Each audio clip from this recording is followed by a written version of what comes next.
गई है, वहाँ पर आई एम श्योर प्रोडक्शन भी शुरू हो गया है, जो बेसिकली आपका प्रोमाइस रहा है कि 3D प्रिंटेड सैटेलाइट्स आप लॉन्च करेंगे। तो क्योंकि आपका डेवलपमेंट लेटेस्ट है, मुझे बताइए ये कितनी बड़ी फैसिलिटी है and what made you really invest in such a large amount in this facility? Sure. Thank you for having me here. So this new facility that we just started is capable of making, 2 rocket engines a week. And these are, I think, facilities that will enable 3D printed rocket engines to.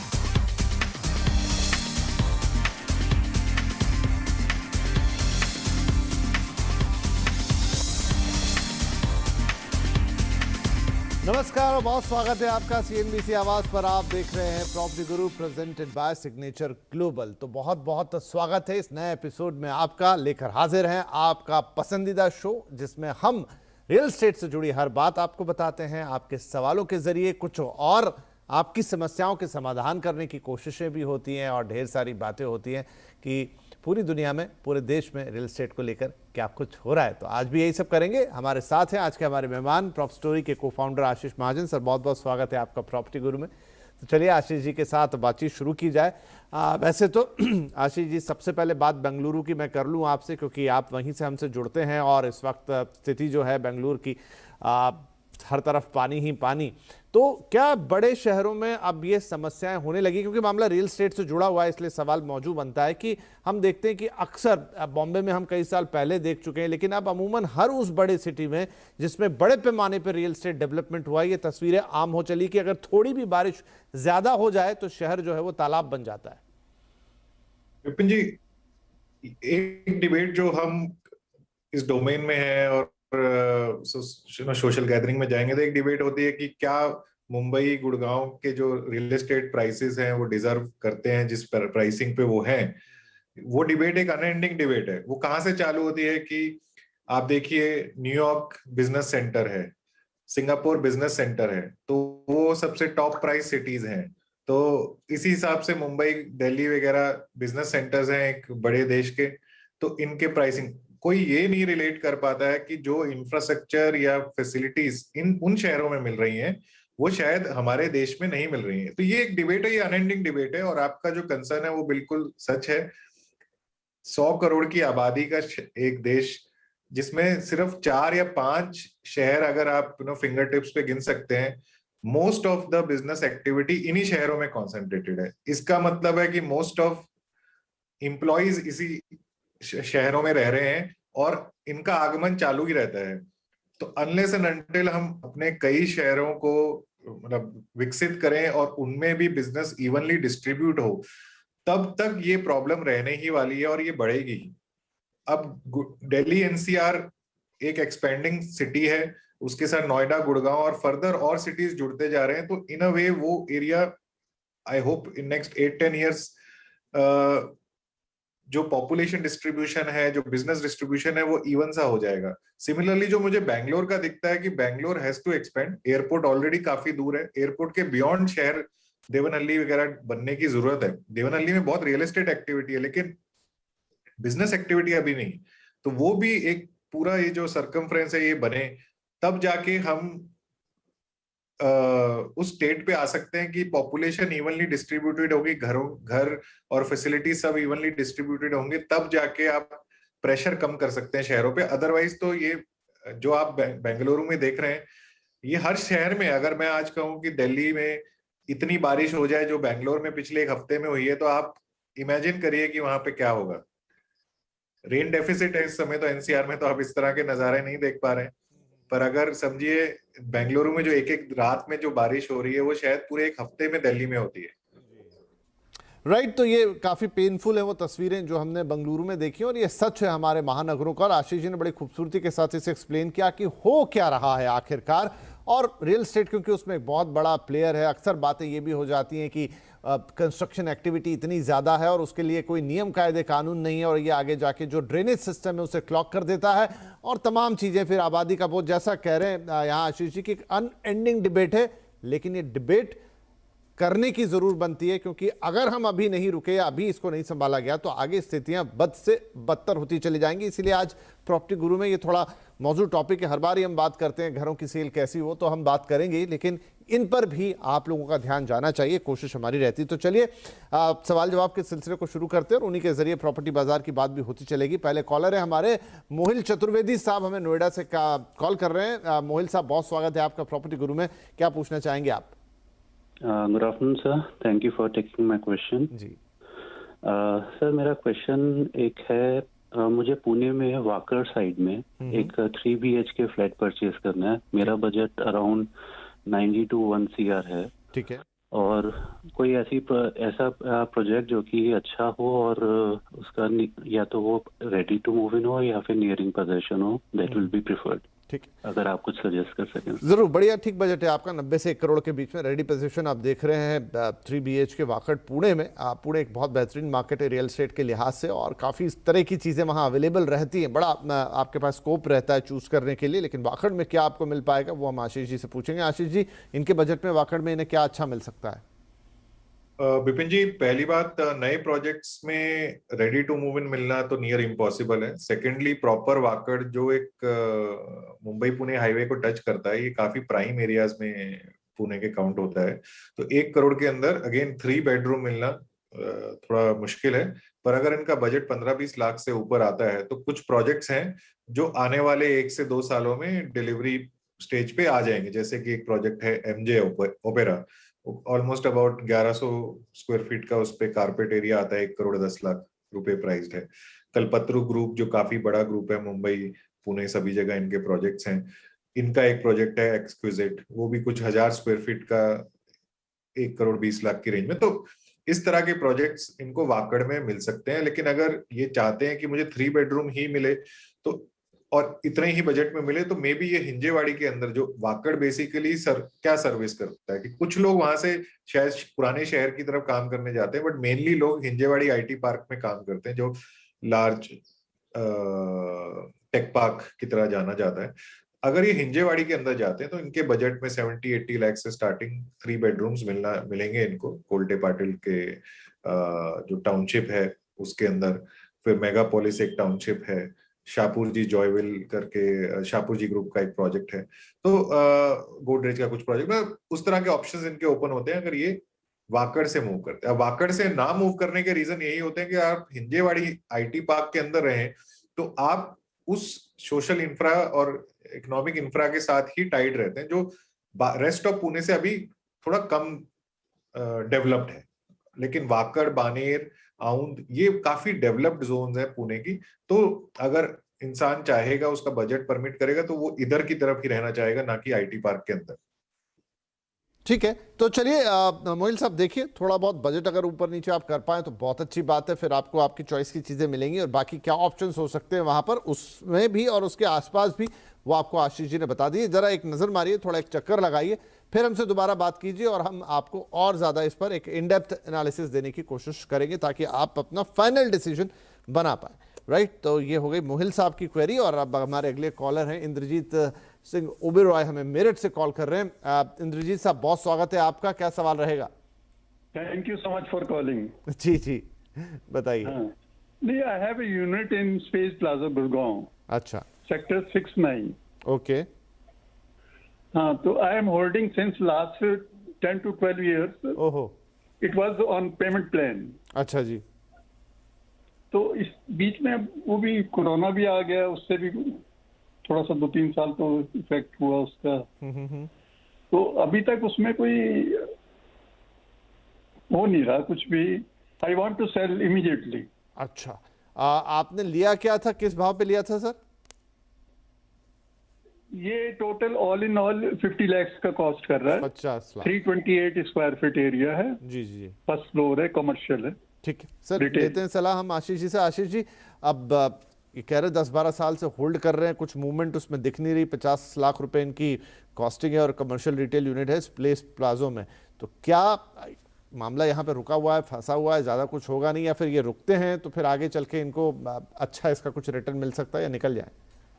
देखिए विपिन जी, commercial Gurgaon में obviously काफी तेजी में है इस समय, पर location पे बहुत ज्यादा फर्क पड़ता है। अब देखिए गुड़गांव का नर्व, बिजनेस नर्व कहाँ पे है, वो है cyber city, golf course road primarily. Okay, फिर आ जाता है ये जो एरिया है इनका पर्टिकुलर 69 सेक्टर ये बता रहे हैं, ये सोना रोड और सोना रोड के भी और आगे जाके आता है। तो ये अभी तक एक फ्यूचरिस्टिक लोकेशन है। इनफैक्ट सोना रोड ही बहुत सालों तक वेकेंट रही, क्योंकि बड़े बड़े प्लेयर्स जो हैं कमर्शियल के लिए, जैसे डीएलएफ जाना जाता है, एक समय पे यूनिटेक ने बहुत अच्छा काम किया, अब Unitech as a firm in a way exist नहीं करती है। ये सब लोग कॉन्सेंट्रेटेड थे गोल्फ कोर्स रोड और एक्सटेंशन रोड के ऊपर। अब जो ये पर्टिकुलर लोकेशन है 69 sector, it is sandwich between NH8 and Sohna road, जो अब वहां पे काफी काम हो रहा है, क्योंकि ये रोड्स ना आपस एक सर्कुलर रिंग बनने वाला है गुड़गांव के around. Dwarka expressway, southern peripheral road, और ये प्रॉपर्टी सदर्न पेरिफेरल रोड पे पड़ती है। आज की डेट में मेरी सलाह ये रहेगी कि अगर ये निकल सकते हैं तो निकल जाएं, और उस पैसे से ये किसी और कमर्शियल में गुड़गांव में जो ऑलरेडी डेवलप्ड एरियाज में हो, ट्राई करें कि वहां पे ले सकें। अदरवाइज इस एरिया को अभी भी कमर्शियली अट्रैक्टिव होने के लिए मे बी अनदर 5-8-10 years लग सकते हैं, मतलब क्योंकि ये ऑफिस यूनिट है ना, वहां पे ऑफिसेज भी जाने चाहिए। रिटेल यूनिट हो आप, फिर भी कुछ एक्टिविटी अब आप देखेंगे, क्योंकि इस एरिया के अराउंड अब हैबिटेशन हो गई है। तो मेरा सलाह ये रहेगा कि अगर वहां पे ऑक्यूपे ये जो स्पेस का प्रोडक्ट बता रहे हैं, अगर वहां पे इनको ये दिखता है कि वहां पे रिटेल या कमर्शियल एक्टिविटी अभी नहीं है, तो वो अगले 2-3 साल 4 साल और मेरे को लगता है कि वहां टाइम लगेगा। ठीक है, तो ओबेरॉय साहब थोड़ा वक्त लगेगा अभी। अगर आप 3-4 साल रुके फिर उसके बाद वहाँ मूवमेंट आए, थोड़ा समय और लग सकता है। आपने ऑलरेडी बहुत लंबी होल्डिंग यहाँ पे कर ली है, तो बेटर है आप इससे निकल जाएं। और बाकी जो इलाके बोल रहे हैं आशीष जी, अगर वहाँ पे इन्वेस्टमेंट के लिए देखें तो ये अच्छा होगा। इसमें ज़्यादा इंतज़ार करने का कोई मतलब दिखाई दे नहीं रहा है, तो बेटर है कि आप इस चीज़ से निकलें। एक जो दुविधा आपके मन में होगी कि भाई क्या करें क्या नहीं करें, आपका रेट मिल जाए वो बड़ी बात रहेगी, और निकल जाए तो बेहतर होगा। चलिए, तो अब आगे बढ़ते हैं। हमारे अगले कॉलर जयेश ठाकरे नासिक से हमें फोन कर रहे हैं। जयेश भाई, क्या हालचाल है और क्या सवाल रहेगा आपका? नमस्कार, सब ठीक है सर। सवाल ये है कि फिलहाल मैं नासिक में हूँ और फिलहाल IT इंडस्ट्री में काम कर रहा हूँ, पुणे में हिंजवाड़ी में मेरी कंपनी है फिलहाल। बहुत बढ़िया। तो अभी वर्क फ्रॉम होम चल रहा है, तो अभी 2-3 मंथ्स में फिर अभी ऑफिस जाना पड़ेगा। तो मैं वही सोच रहा था कि हिंजवाड़ी या कोई भी IT पार्क, मतलब ऐसा मिडल लोकेशन में 2 BHK में ढूंढ रहा हूँ, जैसे मेरी सारे IT पार्क की कनेक्टिविटी हो जाए। और वो इसी के लिए मैं आपका गाइडेंस चाहता कि एक्चुअली कौन सी लोकेलिटी में मैं ढूंढूं फ्लैट एज ऑफ नाउ। ठीक है, और मतलब 6 to 7 मंथ में रेडी टू मूव होगा तो भी चलेगा। चलिए, सबको थोड़ा जल्दी घर चाहिए जरूर, लेकिन अब कितना स्टॉक बचा है वो थोड़ा इंपॉर्टेंट होता है। 60 से 75 लाख इनका बजट है आशीष जी, और हिंजवाड़ी या इन एंड अराउंड ये घर देखना चाहते हैं क्योंकि इनको ऑफिस वहीं पर है और 2 BHK देख रहे हैं।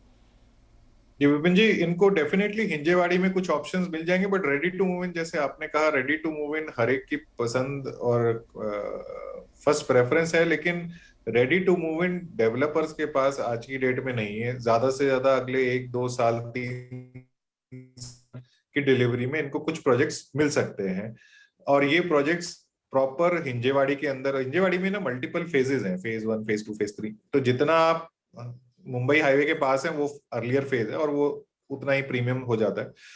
तो बड़े टाउनशिप्स हैं, जैसे कोल्टे पाटिल का लाइफ रिपब्लिक है, कुमार का मेगापोलिस है, फिर कुछ और इंडिविजुअल छोटे प्रोजेक्ट्स हैं, जैसे गोदरेज का प्रोजेक्ट है, शाहपुर जी पालोन जी हैं जॉयविले के साथ।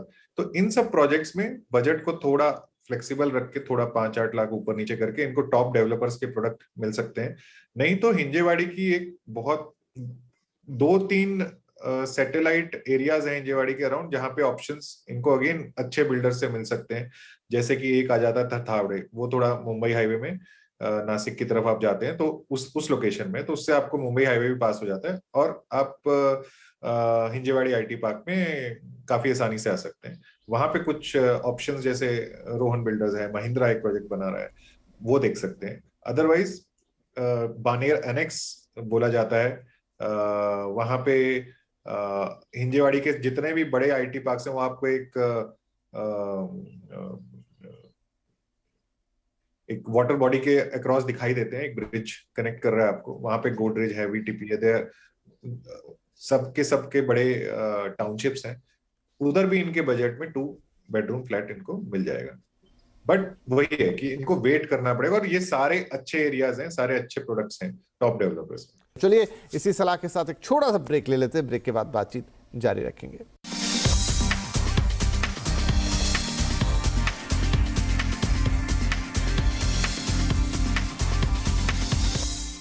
पता है अब तो अलीशा भी ऑप्शंस में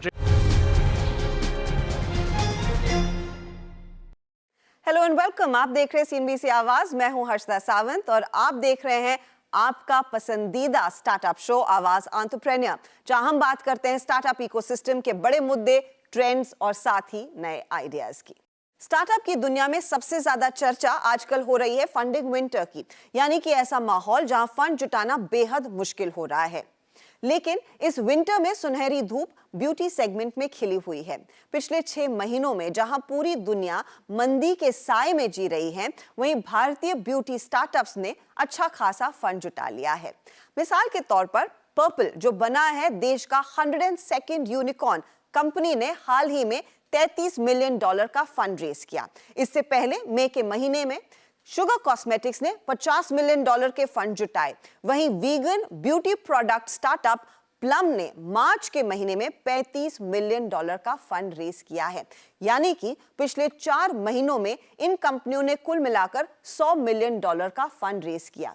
अब इन कंपनियों के वैल्यूएशन पर अगर हम नजर डालें तो सबसे आगे इस $बिलियन क्लब में नायका का नाम आता है।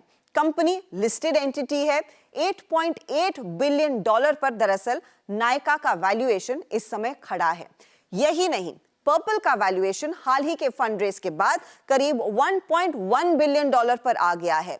इसके पीछे है शुगर कॉस्मेटिक्स, जिसका वैल्यूएशन लगभग $500 मिलियन पर आका जा रहा है, तो प्लम का वैल्यूएशन लगभग $250 मिलियन पर खड़ा है। इन वैल्यूएशन और इस फंड रेस से जाहिर है कि इस सेक्टर में ग्रोथ का खूब पोटेंशियल है। अब पोटेंशियल की बात करें तो 2022 यानी कि इस साल में भारतीय ब्यूटी सेगमेंट में तकरीबन $25 बिलियन का मार्केट देखने को मिलेगा। और अगर आप 5 साल आगे बढ़ेंगे यानी कि 2027 में ये मार्केट $33 बिलियन से ज्यादा होगा, यानी औसतन 6% से ज्यादा की CAGR ग्रोथ। अब सवाल यही है, इस तरह की ग्रोथ को कैप्चर करने के लिए क्या बड़ी कंपनियां आगे रहेंगी?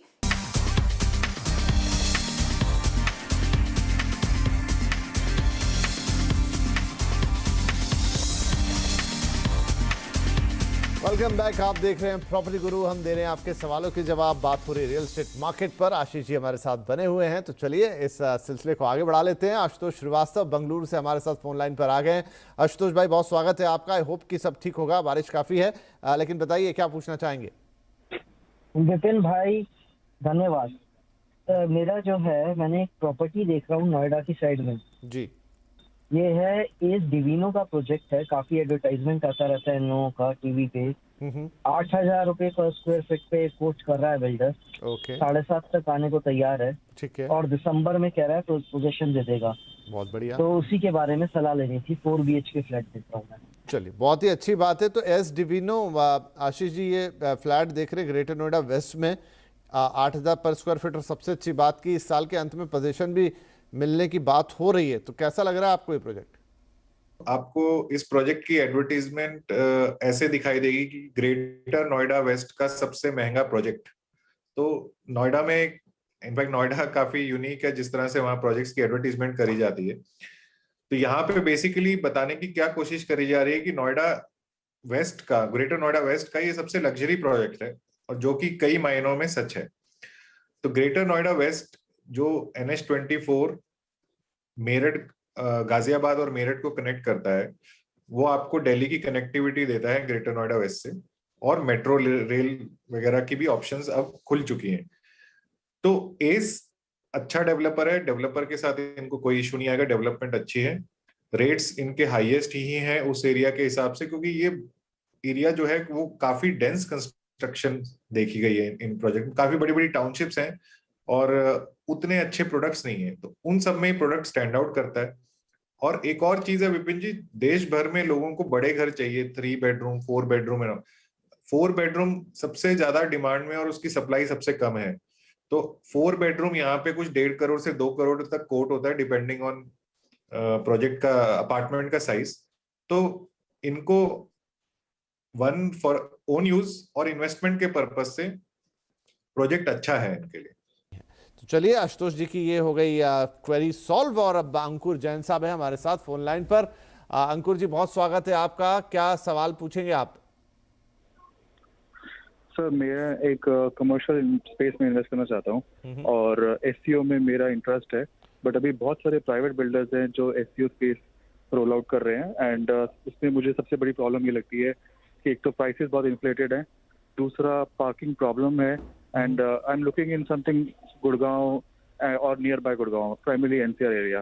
तो एक सेक्टर 1 मानेसर के अंदर एस्टैब्लिश मार्केट है एचएसआईडीसी की, वहां पर मैंने कुछ देखा है which is of 173 square yards, और वो अराउंड 4 CR के आसपास, 4.5 CR के आसपास उसका प्लॉट मिलता है एससीओ का। तो मैं ये जानना चाहूंगा कि मुझे वो लेना चाहिए from a investment point of view and maybe future rentals as well, और अगर नहीं तो फिर क्या करना चाहिए इन्वेस्टमेंट पॉइंट ऑफ व्यू से?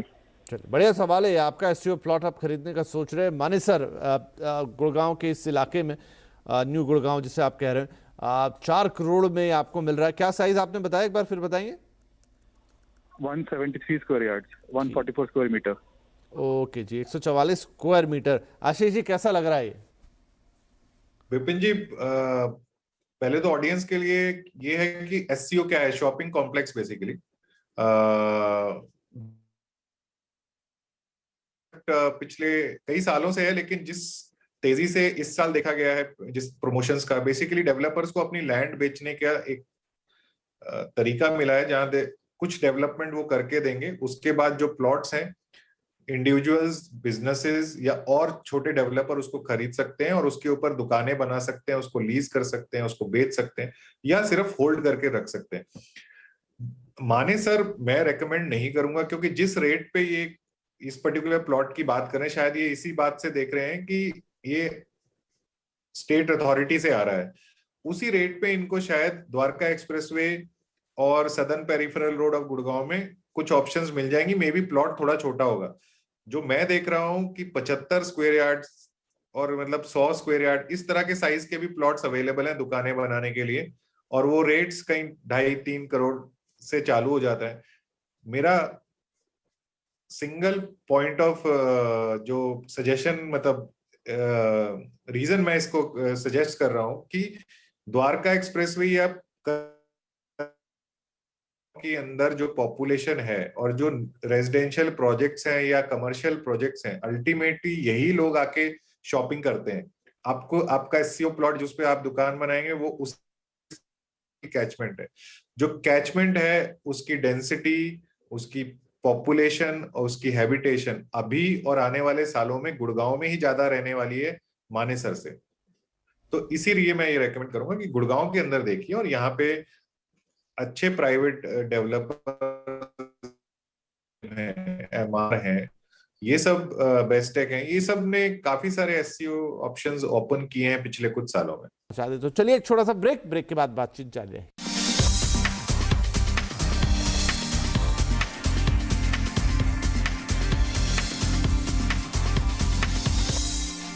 आस्था ट्रेडर्स का पिछले हफ्ते नासा ने अंतरिक्ष के कुछ अनोखे नजारे दुनिया के सामने पेश किए। ब्रह्मांड की high resolution images James Webb space telescope से ली गई, और इन तस्वीरों की खूबसूरती ने ही आवाज एंटरप्रेन्योर को फिर इंस्पायर किया है कि आपके सामने भारतीय स्पेस टेक की झलक पेश की जाए। स्पेस टेक्नोलॉजी में इस तरह की हो रही तरक्की से यूनिवर्स के कई राज सामने निकल कर आ रहे हैं। इंडस्ट्री भी तेजी से बढ़ रही है। ग्लोबल लेवल की बात कीजिए, 2018 में ये स्पेस इंडस्ट्री $360 बिलियन की थी, जो 2026 तक $558 बिलियन तक बढ़ने का अनुमान है। इसके मुकाबले भारत की स्पेस टेक इंडस्ट्री पर नजर डालिए। 2020 में लगभग $10.4 बिलियन का यह मार्केट था, और अगले 4 सालों में ये यानी कि 2024 तक $50 बिलियन तक पहुंचने का अनुमान है। इस समय ग्लोबल स्पेस मार्केट का सिर्फ 2 से 3% हिस्सा भारत के हाथ में है। लेकिन पिछले 2 सालों से जिस तरह से स्पेस टेक में निजी दरवाजे खुल रहे हैं, आंकड़े यहां पर निवेश के बढ़ते दिखाई दे रहे हैं। इसरो के साथ 60 से ज्यादा स्टार्टअप्स रजिस्टर हो गई हैं। भारत में अकेले 120 कंपनियां हैं जो स्पेस टेक में काम कर रही हैं। इन्वेस्टमेंट पर ध्यान दीजिए, 2020 में यह आंकड़ा $22.5 मिलियन का था और 2021 में यह बढ़कर $67.2 मिलियन पर आया, यानी कि एक ही साल में 198% से ज्यादा की ग्रोथ। इन कंपनियों में शामिल कई अनोखे नाम हैं जिन पर आपकी नजरें होनी चाहिए। कौन कौन से हैं वो इंडियन स्पेस टेक प्लेयर्स जो आगे बढ़ने वाले हैं? देखिए वो नाम, ध्रुवा स्पेस, यहां पर अब तक करीब $6.85 मिलियन तक का इन्वेस्टमेंट आया है। स्काई रूट एरोस्पेस में $17 मिलियन तक का इन्वेस्टमेंट आया है। इसके अलावा जो और अग्रसर कंपनियां हैं उनमें आंकड़े और भी बढ़ते हुए दिखाई देंगे। अग्निकुल है, इसके अलावा पिक्सेल जैसी कंपनियां हैं और ये आंकड़े देखिए, अग्निकुल ने अब तक करीब $14.5 मिलियन का फंड रेज किया है। $33 मिलियन से ज्यादा का निवेश पिक्सेल में आया है। तो यहां पर एक और कंपनी है जिसने अब तक करीब $628,000 तक का फंड रेज किया है और वो है एस्ट्रोगेट लैब्स। ये इनफैक्ट कुछ ही कंपनियां हैं जिनके मैंने आपके सामने नाम पेश किए हैं। लिस्ट काफी लंबी है, लेकिन खास बात यह है कि इन कंपनियों की मदद से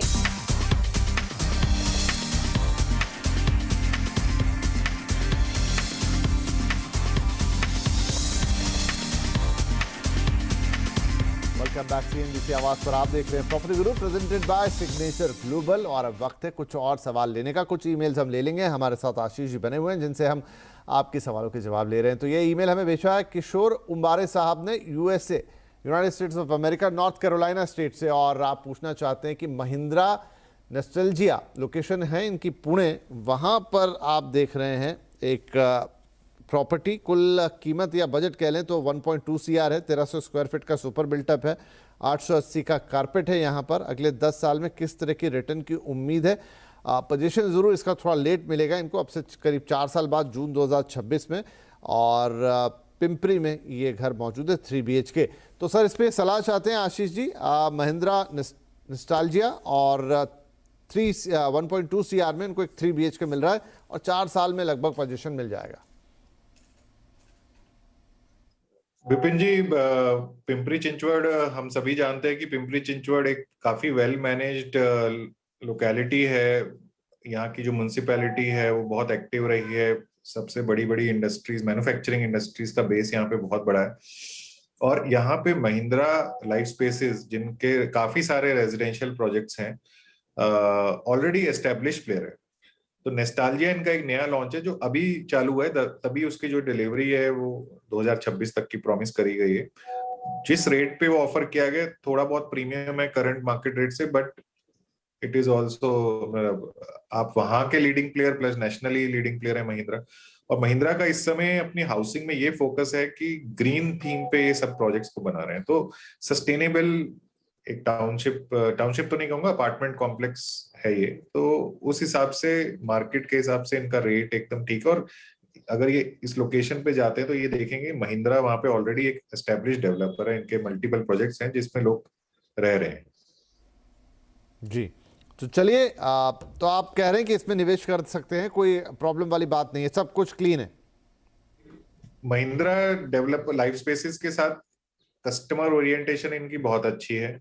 इनके multiple projects across India also अच्छा ही रिटर्न दिया है डिफरेंट सिटीज में। पिंपरी चिंचवड़ की एक और बात है, एक तो आपका जो IT बेस पुणे का है, जो आपका हिंजेवाड़ी IT पार्क या इवन ईस्ट पुणे की तरफ, आप पिंपरी चिंचवड़ से इन सब जगहों पे काफी आसानी से अप्रोच कर सकते हैं। और पिंपरी चिंचवड़ की जो म्युनिसिपैलिटी है वो काफी एक्टिव है, तो आपको जो इश्यूज कई शहरों में फेस होते हैं वहां पे वो कम फेस हुआ है। बहुत बढ़िया है। तो फिर सारी चीज़ें बेहतर है, क्या इलाके की बात कर लें, चाहे आप प्रोजेक्ट की बात कर लें, कंपनी की बात कर लें, सब बढ़िया है। तो किशोर उबारे साहब, आप इसमें निवेश कर सकते हैं और अगले 10 साल में यहाँ पर आपको एक सेटिस्फैक्ट्री रिटर्न भी मिलने की उम्मीद हम कह सकते हैं कि मिलेगा, क्योंकि प्रॉपर्टी और लोकेशन दोनों बढ़िया हैं। चलिए, इसी के साथ तब वक्त हो गया है आपसे इजाज़त लेने का, क्योंकि इस हफ्ते का समय हो गया है समाप्त। आशीष जी, जाने से पहले आपका बहुत शुक्रिया, आपने वक्त निकाला और हमारे दर्शकों के सवालों के जवाब दिए। तो चलिए अगले हफ्ते फिर मुलाकात करेंगे, लेकिन एक बार फिर बोल दूं आपसे कि आप अपने सवाल हमें pg@moneycontrol.com पर भेजते रहिए। थोड़ा डिटेल और फ़ोन नंबर डाल दीजिए, बाकी हम पर छोड़िए, हम लेकर आएंगे आपकी रियल एस्टेट से जुड़ी हर समस्या, हर दुविधा का समाधान, और वो भी तुरंत। तो एक छोटा सा गैप रहेगा एक हफ्ते का, लेकिन फिर अगले हफ्ते मुलाकात आपसे होनी है। तब तक और सवाल जमा कर लीजिए, जो भी मन में बातें हों। फिर मिलेंगे, तब तक के लिए नमस्कार। अपना ध्यान जरूर रखिए। Take care.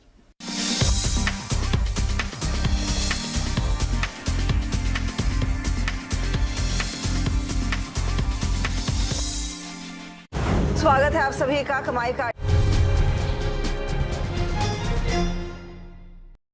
Hello and welcome, आप देख रहे हैं सीएनबीसी आवाज। मैं हूं हर्षदा सावंत और आप देख रहे हैं आपका पसंदीदा स्टार्टअप शो आवाज एंटरप्रेन्योर, जहां हम बात करते हैं स्टार्टअप इकोसिस्टम के बड़े मुद्दे, ट्रेंड्स और साथ ही नए आइडियाज की।